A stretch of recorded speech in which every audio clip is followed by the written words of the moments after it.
Greetings, friends, progressives, revolutionaries, people who actually give a damn. My name is Shamako Noble. I am a newly elected steering committee member for the California Progressive Alliance, and I have been asked, it is my great honor and pleasure, to introduce our next panel. I'm going to have to read from a script because it's a lot of information. Our first panelist is a gentleman that I know very well. He is a former Green Party candidate for president, revolutionary social change agent, and is a California Progressive Advisory Board member, as well as a co-founder of Cooperation Humboldt, David Cobb. Our next panelist is Gabriel Torres, who is a professor, an executive board member, and member of the LCLAA Sacramento chapter. We also have the distinct pleasure of panelist the Honorable Gayle McLaughlin, a California Progressive Alliance co-founder, former mayor of Richmond, and current city council member of Richmond as well. And our final panelist is Meleiza Figueroa. Mel co-facilitates the Movement School for Revolutionaries, serves on the steering committee of Campus Anti-Fascist Network, and is a staff producer for Pacifica Radio. Enjoy the panel, learn a lot. Have a blessed day. Howdy, folks. My name is David Cobb. I have the honor of serving as the co-coordinator of the U.S. Solidarity Economy Network. I'm a co-founder of the Green Eco-Socialist Network, work with Cooperation Humboldt, and y'all, I'm a straight up revolutionary. I believe that we have to restructure this society. Current society is fundamentally racist, it's fundamentally sexist, it's fundamentally class oppressive, and as if that's not bad enough, and all that is bad, the transnational corporations who rule this world and both political parties are going to destroy this planet if we don't build a movement powerful enough to transform it. And I am proud to be moderating this panel titled The Progressive Movement Outside the Democratic Party. And we're going to hear from three real champions of that movement, one by one. We're going to ask them each to speak for about 5 minutes. I'll have about 5 minutes, but then we're going to be soliciting your comments and questions. So thank you to Nick Cortez, who's going to be helping us do that. So if you've got comments or questions, please use the chat. Now I'm going to turn it over to Gabriel Torres. He's a professor and serves on the executive board of the Los Rios College Federation of Teachers. He's also on the executive board of the Labor Council for Latin American Advancement in Sacramento. He has been in that position for 17 years. Gabriel, welcome to the conversation. Thank you, brothers and sisters, and thank you, David. I've been voting Democrat for 20 years. And I can tell you that living in California, I've seen the deterioration of living standards for working people. And this is what, while we've had in the capital here in Sacramento, where I'm at, Democratic assembly, Democratic governments, and even Democratic Congress people representing us in Washington, the majority of them. And you can see, the number of people of homeless on the increase, the number of people that cannot purchase a home, cannot purchase healthcare on a minimum wage salary. So we keep voting for Democrats. And I let me just tell you that I know a lot of those politicians, and I know a lot of those Democrats. And while a lot of them do sympathize with the working class, their hardcore interests are clear once they get into power. It's corporate interests what they fight for, and that really takes us nowhere. It takes us to the further immiseration of working people, of the working class. And so, I've been looking at independent parties, and I'm sure there's a lot of groups out there. There's the Labor and Community for Independent Party, LSIP, that they're trying to organize throughout the U.S. to see if we can have a party that represents the interests of working people. And this is of course, takes a lot of money, and a lot of people say, well, you know, you're better off just continuing to support Democrats because who knows, maybe one of them can make the difference. They have not. They will not. And of course, if you look at what's happening on the international level, there's no difference between the Democrats and the Republicans in terms of their war and peace interests. You know, they're for war, they're for using trillions of dollars to, you know, waste attacking other countries, but they cannot find enough money to give us the $2,000 stimulus check that Mr. Uncle Biden promised. But let me just say this: this can be done, and this has been done just south of the border. When you look at in 2014, you know, they founded Morena, the movement for a national regeneration, and Morena in 5 years was able to take power. Not only is the president AMLO, Andrés Manuel López Obrador in Mexico, part of Morena, but they also have a majority in the Congress. so this can be done. You look at MAS in Bolivia. This can be done. And I think it's time for us to understand that the Democrats are really the other half of the corporate parties that have been running our country and have been running California. And increasingly, those interests are running our unions, are running our community groups, are running, of course, you know, city council positions, and even, you know, of course, the county positions. So it's time. Let's do it. Let's, you know, all try to undermine consciously the Democrats and the Republicans and support a working class party. Thank you. Thank you so much, Gabriel. And let's just note Gabriel's constant refrain, willing to talk about not just class, but the working class. It's not just socioeconomics, it's who controls the means of production. Thank you so much, Gabriel, for that. And it is now my great pleasure to turn to my friend, my comrade, Meleiza Figueroa. I gotta say, I met Mel when she was the press director for the Stein Baraka presidential campaign. I had the honor of being the campaign manager on that effort. And comrade represent comrade, right? I recognized somebody who rocked the red and the black. She is now very active with the Chico Traditional Ecological Stewardship Program. She is an owner worker with the Cooperative New School for Urban Studies. Meleiza Figueroa, welcome to the conversation. Hi, everyone. Sorry I don't have my video on. I've got some poison oak on my face. So, what I'd like to talk about, I mean, I have been organizing now for a couple decades. I've been in all kinds of organizing spaces, from general assemblies and occupations to direct actions to policy spaces, to writing policy memos, to also in my work now working with sovereign tribal nations for traditional stewardship to help to solve the climate crisis as well as our wildfire crisis here in California.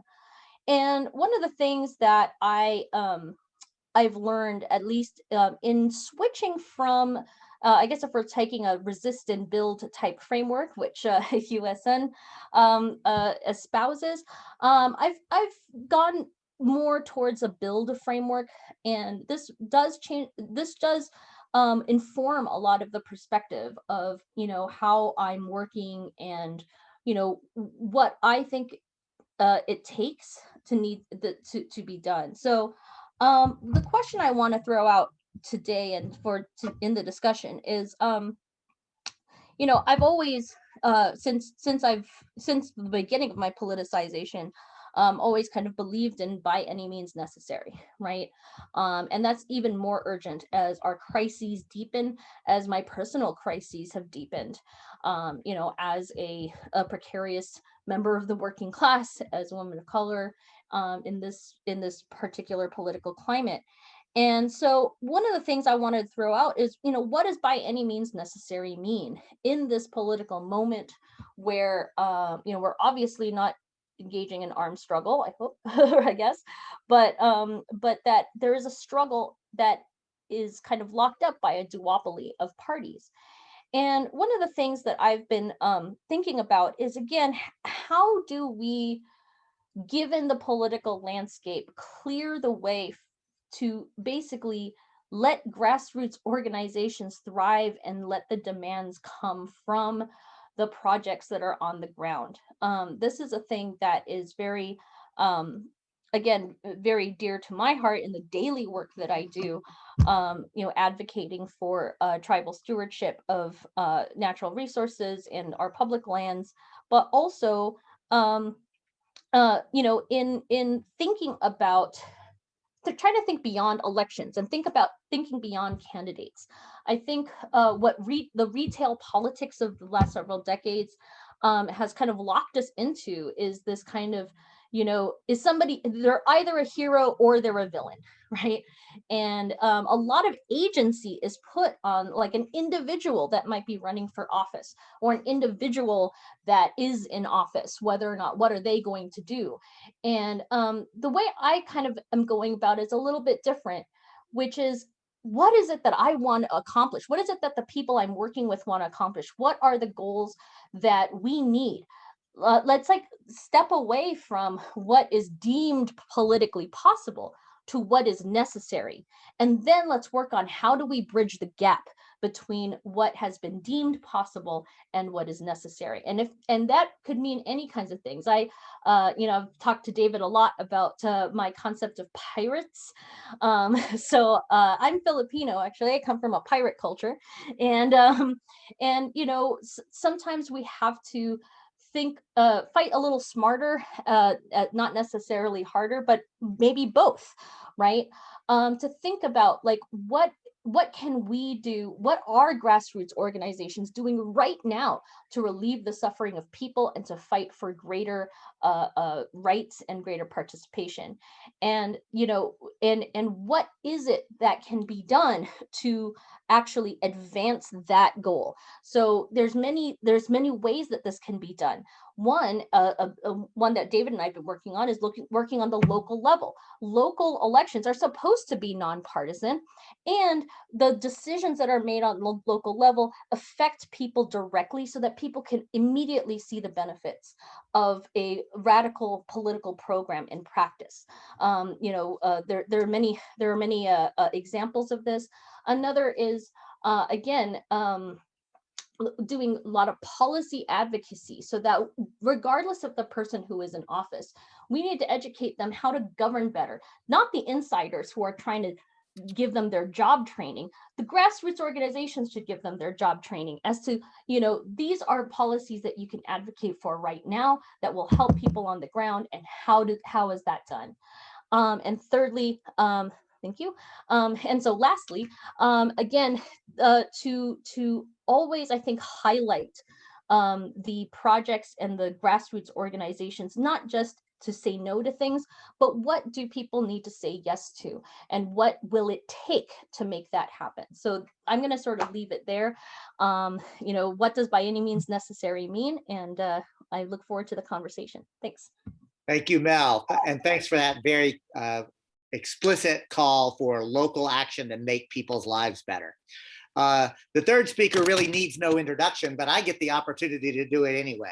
What I want to lift up is that Gayle McLaughlin was born into a working class family in Chicago. In the 80s, she was incredibly active with the Central American Solidarity Movement.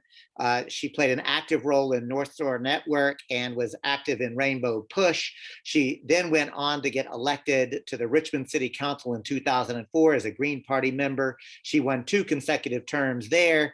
After she ran and won to be mayor. She is, without doubt, everyone knows, she literally is the founder of the California Progressive Alliance, really putting the progressive first and building a movement from the grassroots up and expressing itself in electoral politics. It is my pleasure to introduce Gayle McLaughlin. Thank you so much, David, for that really, really kind introduction. I really appreciate it. And thank you to everyone for attending this great convention and for tuning in to hear this panel discussion on organizing outside of the Democratic Party. I want to begin by sharing or defining parties as I see them. Parties as I see them are the link to processes and efforts which exist in our communities. When we talk about the two major parties, we are indeed talking about longtime historic structures. And when we talk about alternative parties, we're talking about a situation that has yet to ignite the passion of the masses in a way that it needs to be ignited. What does that mean? It means that third parties haven't made it yet to the main stage. What it doesn't mean is that mass organizing is not happening outside the two-party system. Indeed, it is happening outside the two-party system, and CPA is a great example of this. We came together, regardless of party preference or no party preference, to build an independent statewide movement. I think of us more as a network for movement building rather than a tight structure at this point in time, although at some point a tighter structure may indeed be what is needed. So my remarks here are geared to continuing to build our movement outside of party politics. Now, that doesn't mean that we aren't standing in solidarity with all those progressive Democrats fighting inside the Democratic Party. We believe that many waging this fight inside the corporate-led Democratic Party are helping prevent that party from moving farther and farther to the right. Every movement of US politics to the right hurts our communities more. So those of you fighting the good fight inside the Democratic Party, hats off to you. Keep the good fight going. And we also in CPA stand in solidarity with those fighting inside one or another alternative corporate-free progressive party. Keep that fight going as an independent check on the corporate-led two-party system from the outside. Inside and outside the two major parties, we must keep sowing seeds for independent organizing. I personally do not believe that our mass coming together that will be needed will be under the umbrella of the Democratic Party. Many of us have just been too disappointed by the Democratic Party. In fact, I do not believe that a party, any party, is the decisive factor in moving us all forward. It's one part, but it's not the whole picture. I believe solidarity building is where our focus should be. We know that people know how to struggle. We, the working class people of America, have been struggling our whole lives. Our lives are being denigrated by the rich. We need to make sure that people know that consciously. It's sometimes in their subconscious, under the surface, and we have to bring it to the surface. Bernie Sanders woke up much consciousness in people by sharing this message. Many of us saw this independent senator from Vermont who ran in the Democratic Party for president as having a strong role in this consciousness raising and movement building effort. Unfortunately, as many of us expected, he was kept from being the Democratic Party nominee. To me and to many of us, both inside and outside the Democratic Party structure, this is a solid indication of the Democratic Party's allegiance, first and foremost, to continuing destructive patterns of governance that are attached to corporate control. Instead, we must put cracks in the system to slow down and eventually stop this destructive reproduction of the profit motive as the driver of our society. We need to uplift and build our relationships within the working class. We have no choice, in my view, at this point in time, but to keep building a united front, regardless of party affiliation. The climate crisis threatens us all, and nature's laws are not always kind. If we don't abide and build our society within the laws of nature, nature will continue to strike back hard at us. And of course, an unsustainable environment translates into an unsustainable economy as we end up spending valuable resources on correcting the environmental damage. But I want to end by saying I am optimistic and believe we can build a better society based on justice, equity, and sustainability, one where the needs of all are addressed. I do not believe the Democratic Party will lead that effort, although again, those true progressives inside the party will help slow down the damage being done by the corporate-led Dems. We need everyone to be a part of a united front. So my final word is that I encourage us all to look to the future through the eyes of evolving participants. None of us has the total answer. Let's reach each other at the level of hearts, minds, and spirit. Let's bring people together throughout our state, but knowing that our work must be done on the ground in cities and regions and single issue organizing efforts. We have a double purpose. One is to keep up organizing in our unique groupings and localities, and two is to come together with other unique groupings and localities. CPA will help as best as we can facilitate this coming together as we have in the past. It is only with active and conscious participation of each and every one of us as independent thinkers and independent organizers committed to the collective purpose of building a better world that we will succeed. Hasta la victoria, and thank you for giving me this opportunity to speak. Oh, thank you so much, Gayle. It is my great pleasure to invite folks to make comments, ask questions. Nick is going to facilitate a conversation. I'm going to give myself the same 5 minutes to make some remarks. And I'm going to build on what I heard from the 3 previous panels. One thing that I want to say is this. If you want systemic transformational change, not tinkering at the margins changes, look to history. Because if you think the system is basically okay, and you just want to change a couple of policies, then by all means stay in the Democratic Party, because they are tinkering at the margins of a system. And that system is called capitalism. That system is white supremacy. That system is heteropatriarchy. That system is settler colonialism. If, like me, you think we need to transform the system, then I encourage you to look at US history. And let me share with you my read of US history and the role that electoral politics and movements have played. Gayle's point was, and every one of them were powerful.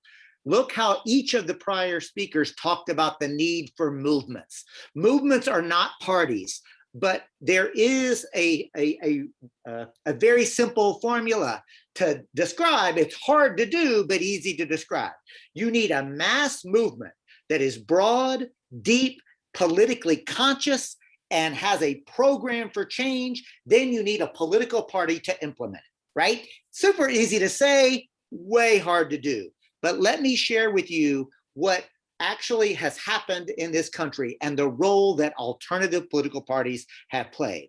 Here's the list of what it took alternative political parties to champion in this country. You ready? The abolition of slavery, women getting the right to vote, the creation of the Social Security Administration, unemployment insurance, workers' compensation laws, pure food and drug laws, ending child labor, the direct election of the United States Senate. For goodness sakes, the entire fabric of what we today consider the bare damn minimum for a decent and just society, that fabric was woven together thread by thread, strand by strand, by alternative political party advocates, people who did their work when they were called naive and unrealistic, people who did their work when they were called dangerous un-Americans. They were socialists, they were anarchists, they were communists, and tossed as epithets, and people who did their work when they were called spoilers. So friends, today, if we want to live in a world, not just talk about it, not just dream about it, yes, we have to dream, yes, we have to talk, but we have to have a courage and a commitment that our predecessors did. If we want to live in a world that will guarantee healthcare as a fundamental human right, if we want to live in a world that will lift up working class people and ensure that their work will allow them to live in dignity, if we want to live in a world that will dismantle the World Trade Organization, NAFTA, the International Monetary Fund, and the entire apparatus that the ruling elite used to commodify the planet and destroy Mother Earth. If we want to live in a world that will address the climate crisis, it's not coming, the one that's here now and getting worse. If we want to live in that world and we want to win, We have got to have the courage to do movement building first and do independent politics. And independent means independent from corporate money. It means independent from the power structures. It means we have to do it ourselves. Like Mel, I work with progressive Democrats all the time. Why? Because I want to win. But I am a proud registered Green Party member because I believe in the principles and values of the Green Party. And at the end of the day, my friends, I know this. It's going to take all of us. And I will always cheer anytime an elected official does the right thing, regardless of what party they're in. I will also jeer anytime an elected official does the wrong thing. And I have a hard time ever finding opportunities to cheer for very many Democrats. We heard from a lot of them that I do cheer at the California Progressive Alliance Convention, and thank you for that. And I lift that up and I encourage it. And I'm going to end with this. If we are sincere about actually winning a new world, it's going to take all of us coming together. And I am grateful for the opportunity to share some of my thoughts about the movement outside the Democratic Party. And I see we've already got several comments or questions. So to Gabriel, Mel, and Gayle, what I'm going to do is just throw open a couple of questions. And the first one is, how would statewide California ranked choice voting elevate alternative candidates in elections in California? I can say just a few words. I'm sure others may want to say a few words as well. Yes, of course, ranked choice voting would definitely help alternative parties because you know, if people feel that they have an alternative party candidate as their first choice and they want to put that down, and then a second choice would be perhaps a progressive Democrat, and if their first choice doesn't win, they know then that their second choice will count. I also think proportional representation is important. You know, if we have candidates from different alternative parties that get a certain percentage of the vote, they should get a certain percentage of legislative seats, for example. We could expand the number of legislative seats and make sure that there are some that are running as party candidates, some that are running as some may, you know, in California, we have this this open primary. So perhaps we have some through the open party, some through parties. It's hard to define how we could structure it, but I believe we could, so that we do indeed have a proportional representation of different parties in place. And some have actually thought that I'm an NPP, no party preference, registrant, and perhaps NPPs could have a proportional representation as well. So those are some ideas. If I can add to that, I think part of the problem in California politics, but also U.S. politics, is that it's money driven, and money it's one thing that working people working for minimum wage don't have, and even independent candidates. You know, you got to have a lot of money, and those are the ones that make the top short list.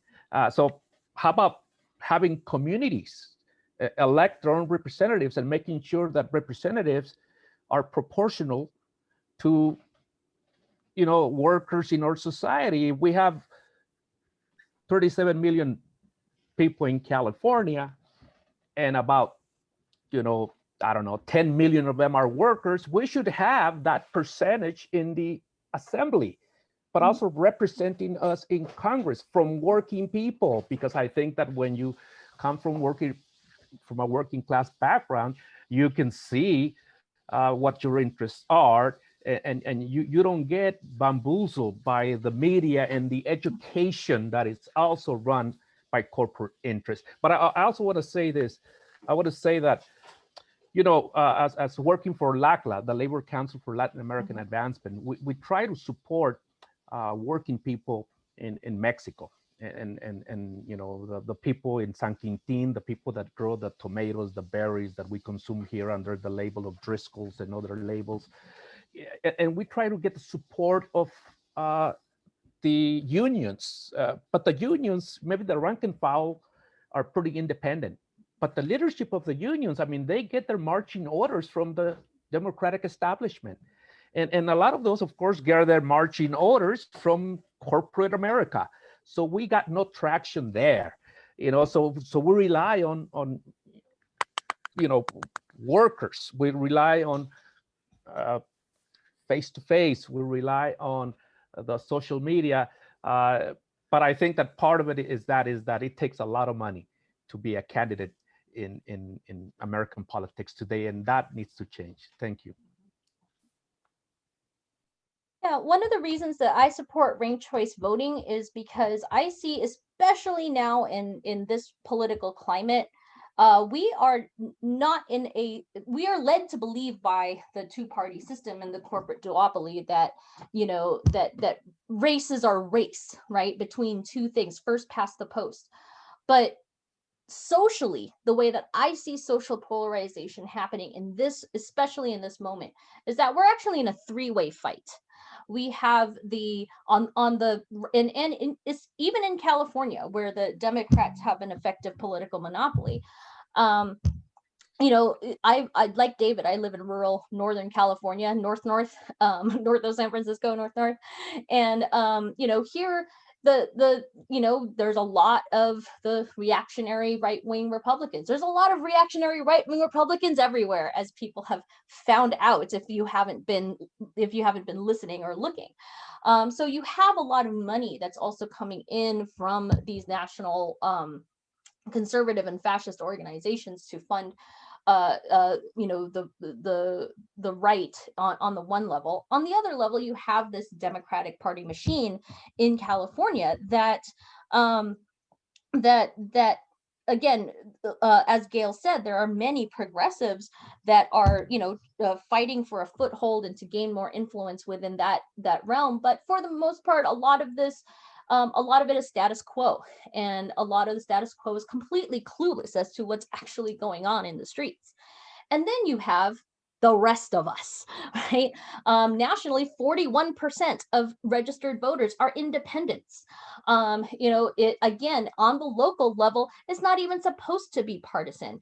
It's supposed to be, people are supposed to, again, as Gabriel said to, or David, I can't remember, communities are supposed to choose who will represent and govern in their on their behalf. And so ranked choice voting, I think, would more accurately reflect both the three-way polarization that we are seeing, on the streets in this country, and also, again, as I said before, we need to be fighting for our communities, and we need to be fighting for issues, regardless of party, regardless of what the political game says. And ranked choice voting allows a candidate to say, look, I'm the affordable housing candidate. I've got this plan. I'm going to run. And then people can say, oh, I like affordable housing. I'm going to, vote for that. I'm going to vote for what I want, and whatever and then the candidate is going to have to represent it. It gives more power to the communities that are demanding, the improvements to their lives, on all levels. So that's why I support ranked choice voting. Well, thank you, Mel. And want to let y'all know that Laura Wells writes in to say, glad to hear Gayle bring up proportional representation. So ranked choice voting, yes. Proportional representation is even better. And I feel obliged to just remind folks that, the biggest obstacle to get ranked choice voting so far has been the leadership of the Democratic Party. It needs to be named that the California legislature, led by progressive Democrats, have tried to pass ranked choice voting permission bills for rural, or actually we should say for non-charter cities and counties, like where Mel and I live. Like for the past, I think, 3 or 4 sessions, Governor, Jerry Brown vetoed it, Governor Newsom has vetoed it. The reality is that, and I make a real distinction here, y'all, like there is the leadership of the Democratic Party, Then there is the rank and file of the Democratic Party and the operatives. And then there are the masses of people who, when they vote, will go and pull a lever next to the Democrats. So I just think it's important. I'm not trying to make an enemy out of, quote, Democrats. I'm trying to have clarity about who is in charge. And the leadership of the Democratic Party are part of the interest of the predatory or owning classes. They are not fighting for the interest of the poor or of the working class in this country. That's how I see it. Which leads me to the next. There are really two related questions that I think are really worth noting in the chat: boycott Amazon and general strike. And I know all three of you are going to have some words to say about that. So I'm going to lump them together and just ask you to reflect on boycott Amazon and the general strike.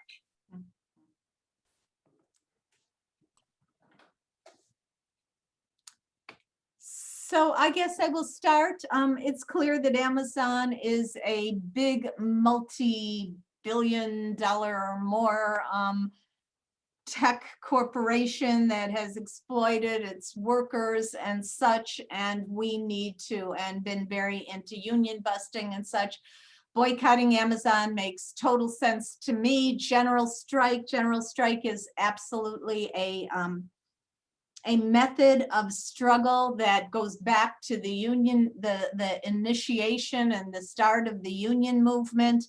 That has been used in other countries to make general change, that, you know, to really stop the wheels of production, so that it's clear that that the people have the power, the workers have the power, and we need to use that power to make real change. I want to, on this whole subject of striking and boycotting, of course, there's the boycott of Driscoll and such, and I think Gabriel brought up something about international struggles. I may have heard that, or maybe I'm just thinking it, but I believe that our movement building has to tie in with international struggles. I mean, any progressive party, I think at some point will need to be in coalition with other corporate free progressive parties, and also to be in alliance with progressives in other countries, in progressive parties of other countries. I believe the true international, or the true movement for social change of this era, will have to be international in nature.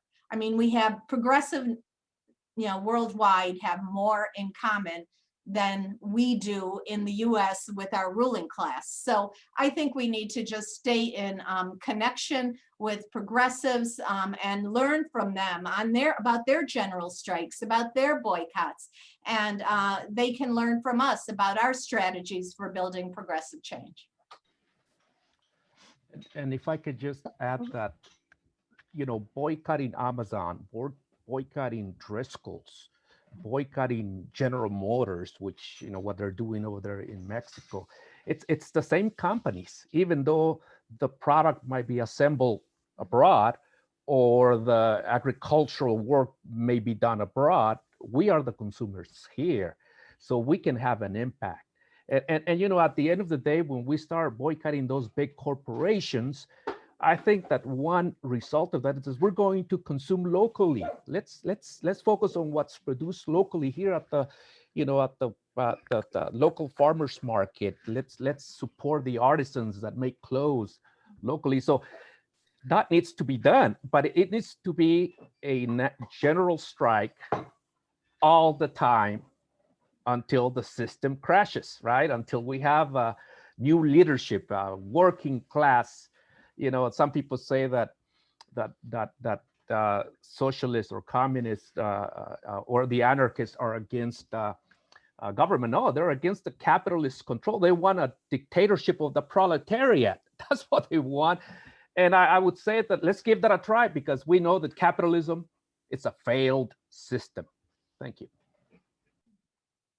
I've been boycotting Amazon for a minute now, so I actually for a long time, for over a year or more.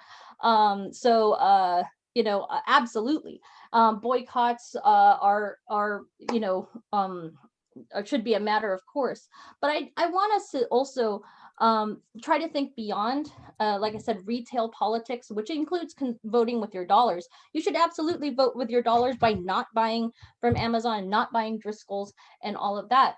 But, then a lot of people are like, oh, well, what's the alternative? So, concurrent, I think, to the resist piece, the build piece is becoming more and more important, the building, the organization, et cetera. So, mutual aid groups that have popped up all over the place in the pandemic are, amazing bases for which to begin building that infrastructure and that organization that will be needed once, when we're at the moment of a general strike. I was in Occupy Oakland that night that they voted for general strike, and many of us were like, what? Wait, where did that come from? Oh my God, what? And then 1,500 people voted for it. So we're like, well, I guess we're gonna do this, right? And I want to say that for me, that week between the voting for the general strike and the action on November 2nd, 2011 was, I think, one of the most politically exciting times of my life. Just saying the words general strike ignited a conversation all over town. There are people arguing about it on the bus. There are people talking about it in nail salons. There are people at the grocery store lines talking about it. The prospect of being able to collectively say we don't need them is incredibly powerful in this moment. But to be ready for that moment, that we can actually use general strike as a tactic to crash capitalism, we're going to need to build as well, to build organization, to boost the mutual aid groups, to rebuild our local economies. One of the things that I'm doing here with the Chico Traditional Ecological Stewardship Program is to talk about rebuilding local economies based on tribal stewardship and tribal leadership in terms of, not being dependent on the corporations, the lumber companies that take the trees from the hills right outside my window here, shipping it to China and then selling it back to us for quadruple the price, right? We have, remember that California is the largest economy in the United States and the 5th largest economy in the world.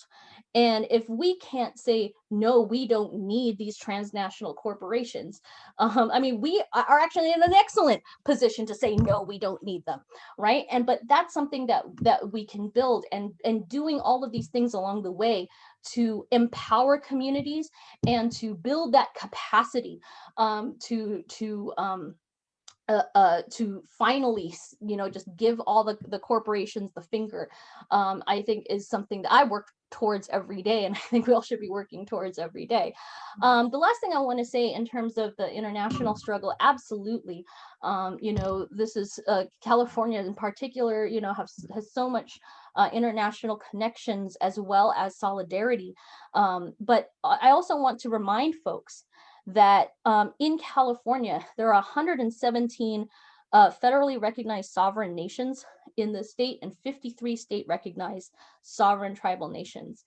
And and what they're fighting for is what Indigenous people are fighting for all over the world, which is the right and they're not fighting, they have the right to exercise the right to heal their traditional territories and the territories that we are guests in.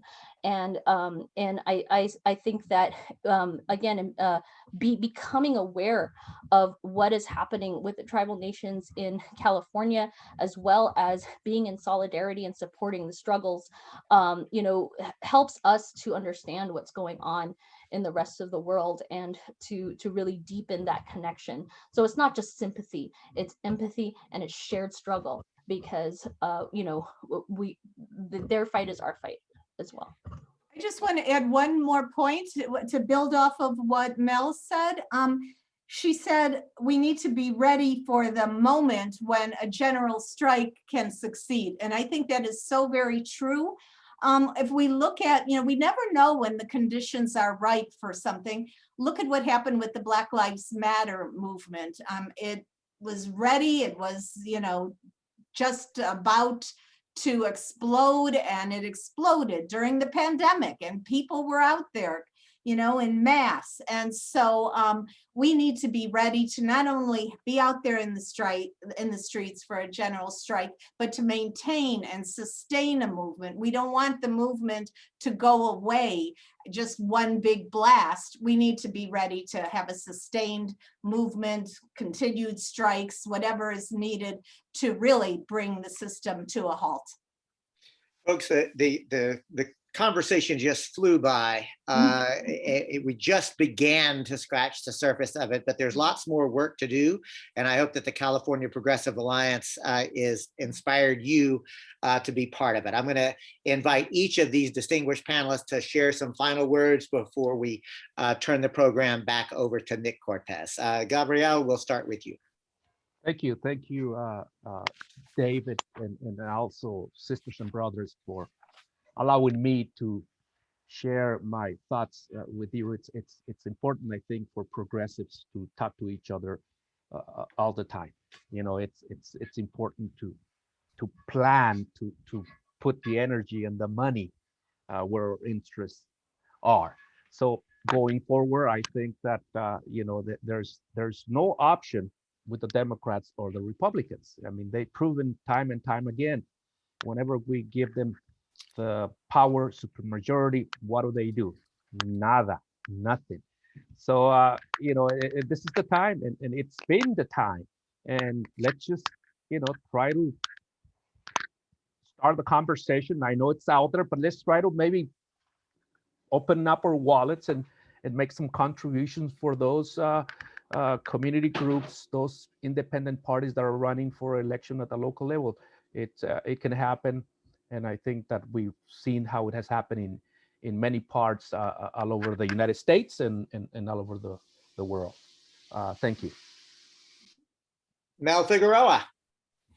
Hey, David, I'm thinking of that slide that we used to have in our presentation that has the yellow brick road, and it's got the, you know, the 4 adventurers of the yellow brick road with the heart, the nerve, the brain, you know, we have tons of heart, we have tons of brain, we have tons of nerve, and courage. We have tons of courage as well. Wait, the nerve. Wait, okay, never mind. But the road in front of us, right? The way that we think about it is like there's goals, strategies, and tactics. And to think of it as a yellow brick road is very informative, because in order to get what we want, the goals, we need to figure out how we get there. And then tactics are actions that we take to further us down that road as well. And so if we think about laying the bricks together so that we can make a big leap together, and it, you know, that's the way I'm looking at this. My initial question of by any means necessary, right? These bricks exist all over. It's a matter of organization to like be able to, again, make the bricks aware of each other, right? Okay, the metaphor is getting tired, but then to lay them down together in a way that will pave the road for our power to shine through, regardless of who's in office, regardless of who's who's, you know, running the legislature at the moment, to be able to do whatever it takes to again achieve that level of organization where a clean break is possible, and we are able to do what is necessary all along the way, because all along the way people need to be fed, housed, sheltered, taken care of. And, you know, doing that work in just conjunction with the really existential material needs of our communities. I mean, that's the only way I know how to do it. So, you know, and keep going on, keep on keeping on. Thank you. Gayle? Yeah, so let me just end by saying a party is but one part of a differentiated whole of society and its struggles. I currently remain registered no party preference because I continue to want to play a role in bringing progressives together regardless of party affiliation in an independent movement. I also want to say that any true mass-oriented progressive party will not just be for electoral purposes, it'll be for progressive corporate free electoral work, yes, but also for bringing together unions and community assemblages. And of course, a true progressive party, as I already mentioned, will connect up with other progressive parties in our nation and in other nations to form the political muscle of an international movement. We'll need a really independent, massive, united front to build the kind of transformational, revolutionary change that we need to really save our world, save the inhabitants of our planet, and save our planet from mass destruction. So thank you. Thank you, Gail, and thanks for being so real about where we are in this historic moment. I'm going to make 3 comments, observations in closing. One, if you want the kind of systemic transformational change that the California Progressive Alliance stands for and that we've been talking about on this panel and have been talked about all this week, and all you ever do is vote, you are wasting your time. But if you have the opportunity to vote for candidates who are advocating for that kind of transformational change, and you don't vote for them, then you're wasting an opportunity. So take every opportunity to vote for genuine progressive candidates, genuine champions for social change, regardless of what party they're in. Number 2, we all are often told that our vote is our voice, that there's all sorts of rhetoric around voting. But let me tell you something. When I think about voting, I think about it like this, that the progressive or the Democratic Party is taking progressive votes for granted.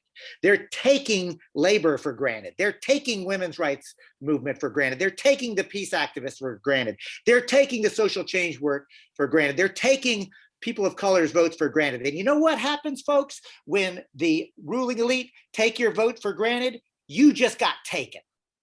And that's what they're doing to us. They're playing a game with us, and it's time for us to actually stand up. The last point that I want to make, and it's a simple one, but I hope a profound one. Every one of these panelists has talked about the need for a global and international approach. The Green Party is currently the only worldwide political party that exists. We are on every continent except for Antarctica.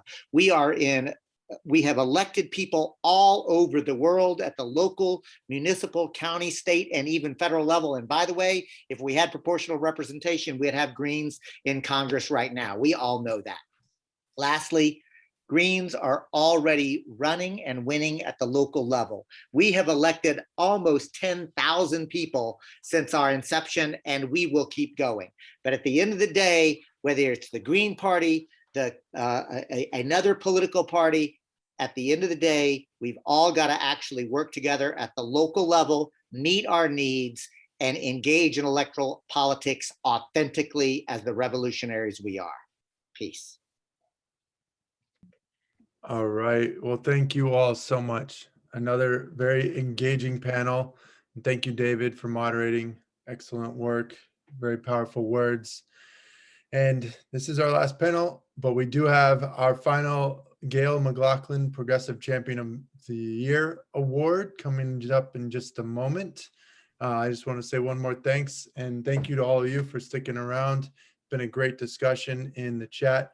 Clearly, we need more time for these conversations, and we hope to continue this into the future and hold many more of these, not just annually, but hopefully more often. So thank you again.